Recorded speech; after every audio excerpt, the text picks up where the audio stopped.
Why does your scanner show the P0313 engine code? What does it mean? P0313 is a diagnostic trouble code for misfire detected with low fuel level. It indicates the PCM has detected a misfire in one or more of the engine cylinders along with a low fuel reading in the fuel tank.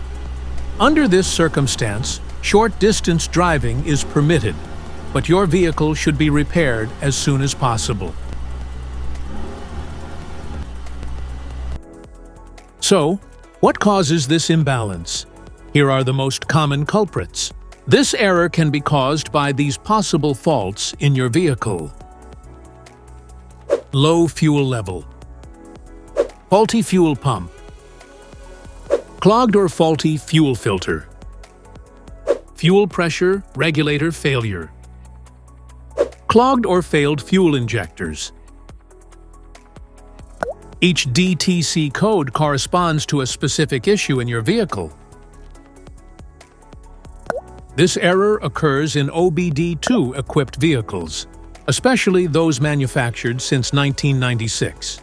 It is commonly found in Ford, Honda, Nissan, Mercedes, Mazda, BMW, and Chevy. If you want to fix this error code, let us know in the comments section. We will definitely make the video on your demand. If you like this video, don't forget to subscribe to our channel. Thanks for watching.